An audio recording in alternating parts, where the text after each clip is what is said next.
ABQ Moms. My name is Brittany, and I'm here today with Rachel Patton, who is the librarian at one of our partners, Monsanto Day School. Thank you so much for joining me today, Rachel. Thank you so much for having me.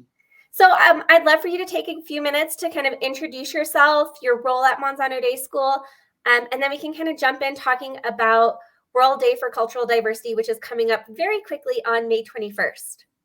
Wonderful. Yeah, I'm Rachel Patton. I am the librarian here at Manzano Day School. I see students in pre-K through fifth grade at least once a rotation, like once a week, for their scheduled library time. So I see all of the students in the school, which is pretty amazing to be able to kind of connect and develop relationships with everyone. But yeah, the library, I think of the library as kind of a great connector, right? The library is connecting to students, connecting to families, connecting to educators. It's a great place for collaboration. And I often say that it's my dream job, and I don't think I'm being hyperbolic at all when I say that. I really love libraries and school libraries in particular, and what they do in communities and schools as well. So I'm deeply, deeply nerdy about libraries and librarianship, and I'm really pleased to be here to talk to you about that. Wonderful. Yeah, I can definitely feel your passion just listening to you talk. So that is so wonderful. So yeah, as I mentioned, World Day for Cultural Diversity is coming up on May 21st, and Monsanto Day School, I've worked with them for a few years. I know that they have such a deep commitment to diversity through kind of their community, but also through their curriculum. So I'd love to hear, how you implement diversity through like the library curriculum, and how you're kind of connecting students to a broader perspective during your time with them. Sure. So in libraries, and I would say in librarianship, diversity is like a cornerstone. It's very foundational. It's not kind of an optional add-on. We know beyond a shadow of a doubt that when learners feel represented, when they see themselves on the shelves in their classrooms, in their schools, that it makes them feel safer to take risks in learning. And so our goal really, as educators, is to support them in becoming creative, compassionate, problem solvers of the future, right? Engaged citizens. And literature is pretty key in doing that. So when you have books that both show you that you belong in the world, right? That you're not alone, but you also have books that show you that the world is an incredibly diverse place, and that there are experiences different than your own. It's almost impossible not to develop empathy and compassion. And so I feel like not only having a representative, diverse collection is important, but it's also kind of navigating libraries and learning alongside that. So, yeah. Totally. And I love that. And I was thinking, as you were talking about that, it's one, I think, so important for children to kind of see themselves kind of in the books you mentioned, but then also I think kind of hearing from authors that come from different diverse backgrounds and kind of hearing their voice. And so I think that's so wonderful. So, as parents, I think a lot of moms, that's kind of who we serve, are kind of looking for ways to kind of broaden their children's horizons, kind of as you mentioned, and kind of bringing in some of that diversity through literature into their homes, whether it's, summer reading, which is coming up, or reading together bedtime stories. I've been starting to do kind of like read alouds with my kids, which we read kind of like a chapter book that's a little bit above their level, but, has really rich language and storytelling in it.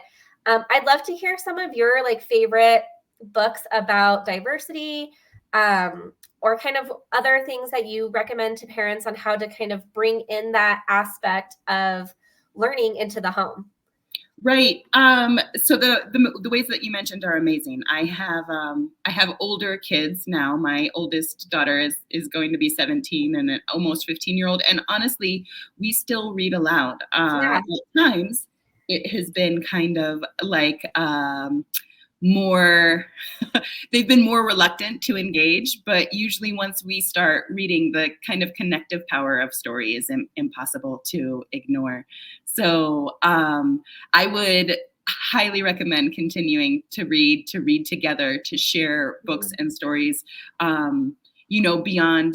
beyond the elementary years as well. There are amazing authors in New Mexico. There's amazing author events. So I would encourage parents and moms to check out your local bookstores, because often you will get to meet the writers of these books, authors like J.C. Cervantes. She lives near Las Cruces and did the Storm Runner series, which is part of Rick Riordan Presents. So she kind of weaves in a lot of Mayan mythology into her, her books, as well as the disability experience. So when we talk about diversity, we're also talking beyond race and culture as well. Right? There's many different types of learners and many diverse abilities as well. So students and learners who struggle with learning disabilities really respond to seeing themselves in books as well. And there's a lot of amazing authors making that happen for them as well. Yeah, no, I love that. And I love that you touched on that point too. Different learning styles, neurodivergency, different abilities. I think, like you said, it kind of all ties in together with diversity. And so I think that's a really important part you brought up. The other kind of question I had for you is, being on staff at Monsanto Day School, how do you see diversity and cultural awareness and things like that weaved in throughout like the entire community at Monsanto Day School and the culture that you guys have built over there? Right. Well, being in Albuquerque and being in New Mexico, just existing in this place where culture and history really intersects is pretty powerful. So, even just kind of because of where we are, we have diverse faculty, our staff is diverse. People come from a wide variety of backgrounds, socioeconomic, cultural, religious. And I feel like the school from the top down is always kind of endeavoring to be boldly inclusive, to ensure that everybody feels very much part of the community and that nobody experiences any sort of isolation. So I feel like it's a very welcoming place where everybody endeavors to include everybody and that everybody feels valued.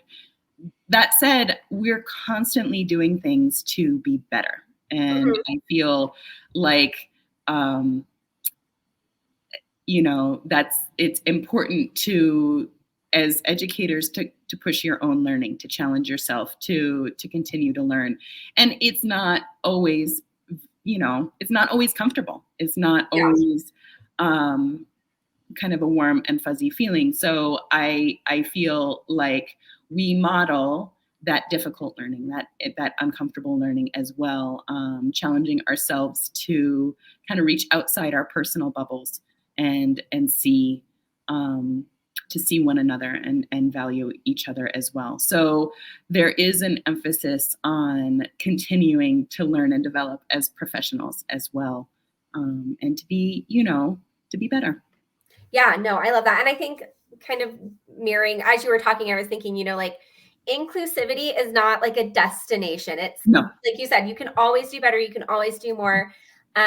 And what a benefit to the students at Manzano Day School to see the educators that are kind of modeling in the classroom kind of test their own beliefs and kind of have that growth mindset of, we can learn more, we can do better and things like that. So thank you so much for taking the time to talk with me today. I know you were super busy, so I really appreciate it. If you guys have any questions throughout watching the video, feel free to leave them in the comments, and Rachel or someone from Manzano Day School can answer them for you. But thank you so much, Rachel. I really appreciate it, and I hope you have a wonderful day. It's my pleasure. Thank you. Thank you so much for having me. Have a great day. You too.